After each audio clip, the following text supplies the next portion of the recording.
In case you missed it, this little beauty's name is Baraka Benedetto Sognare, a cross between Arabic and Italian, which means blessed, blessed dream. So many blessings, you gotta say it twice.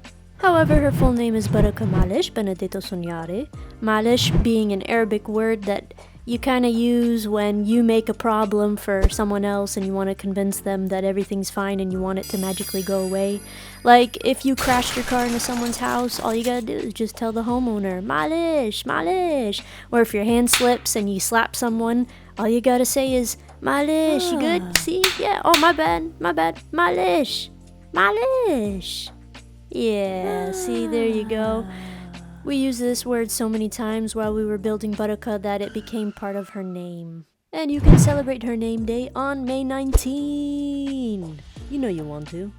So now we officially have our boat flipped over. You can see that in episode 2, how smoothly that went over. And you would think that somebody that's building a boat would learn the lingo so they can communicate with each other, but we didn't do that. We just made up words for every part of the boat and continued to change them along the way. So that right there, that's a POC. That's a point of contact. Just adding some POCs on the boat, that's right. All the POCs done? Yeah. That's a fin. Fins are looking good. We're just hammering them in there right next to the spine of the boat. Yeah, the spine looks healthy, looks adjusted. Yeah, we're boat builders. Because we're building this boat in Florida with a high humidity level and in a not controlled environment, we sealed the entire skeleton of our boat. All them PCPs, that fine spine, fin, neck, behind, all them things. Getting sealed up by children. Yeah. So Baraka is officially ready to have a body, a hull, we know that word. And we had our hearts really set on building a completely wooden boat with a beautiful wooden hull. But in the first episode I told you guys about the CAD drawings I made up from my imagination while my brain was swollen, while I was sedated, because that wasn't a good idea. And then those CAD drawings just abruptly stopped at some point. Well, this is the point that they stopped. I never really managed to wrap the hull in the CAD software, and that's where we started having issues in real life. This project has been a serious penny pincher.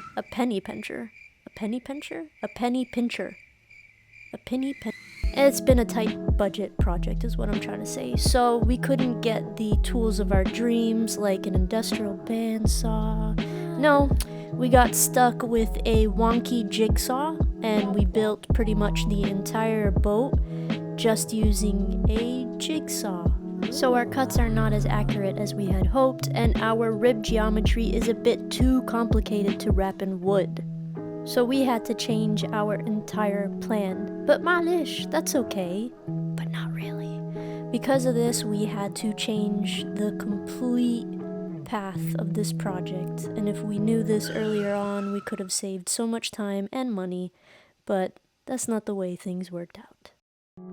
So we scrapped the wood idea and we started experimenting with different materials, but we eventually settled on spray-on foam. Now, for those of you who are watching that say, spray-on foam? Gosh, that's stupid. Why don't you just carve out foam from a block and then make a plug and then lay fiberglass over it? Yes, I know. But foam wasn't initially in the plan to begin with, so let's just not talk about it. Malish. And now moving on, we will have a severe drop in efficiency levels. Malish. But that's alright, right? Yeah, malish. On the days leading up to our spray foam day, we had to create a surface for the spray foam to adhere to. And we had to control the humidity and temperature levels within the garage because they have to be at a certain level when you're spraying spray foam.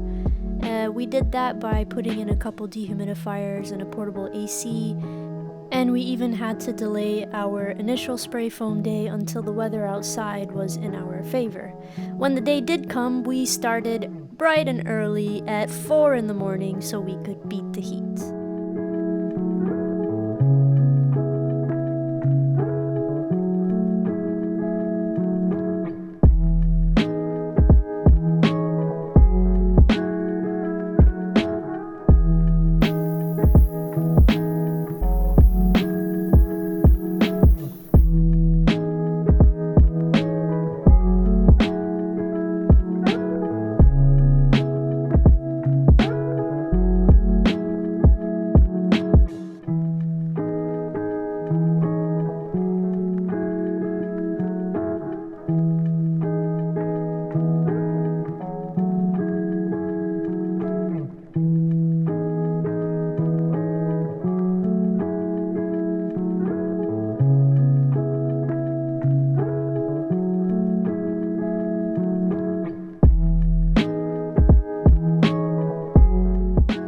Once Baraka was completely covered in closed-cell spray foam, we closed the lights and used a flashlight inside of the boat to find the weak points in the thickness of the spray foam to make sure that we had a really decent sized wall to work with.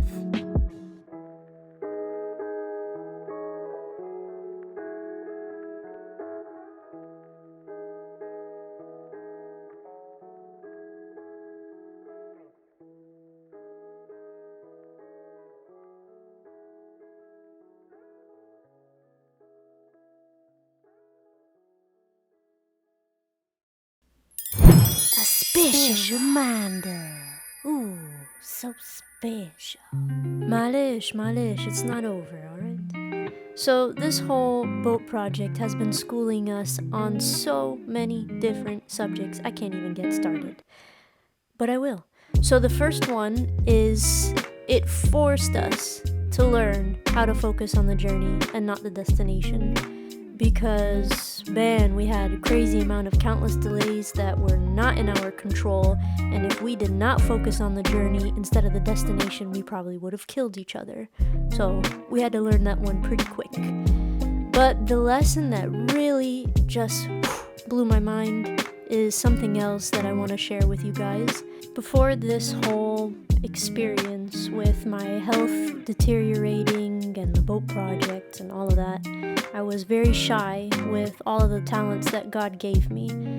And watching all these videos back made me realize to what extent God's grace has been carrying me, because I look totally healthy and functioning, but in actuality that is not the case. In episode 1 and episode 2 you hardly see me there because I can barely lift my arms.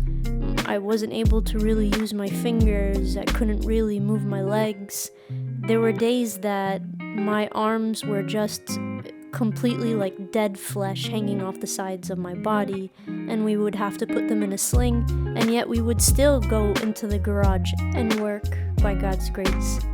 However, during that whole interim, I wasn't able to play the guitar anymore. I couldn't paint, I couldn't sculpt, I couldn't even use the laptop because that would require me lifting my arms to reach the keyboard. And this whole possibility of just having everything end here was just too much for me. And it made me realize I am not okay with not being able to make my ideas and creativity come to life. And so since then, it just forced me, pushed me to make a decision that from here on out, I am going to dedicate all of my energy, my focus, my time, my finances into bringing my creativity and ideas to life. Because if I have to die with these things, that is something I am going to extremely regret. And this is the reminder I want to share with you guys, is that God has given all of you, such amazing, beautiful talents, whether you've realized them or not. And we're on a ticking time clock. We don't know how much time we have. We don't know how long our bodies are going to function for.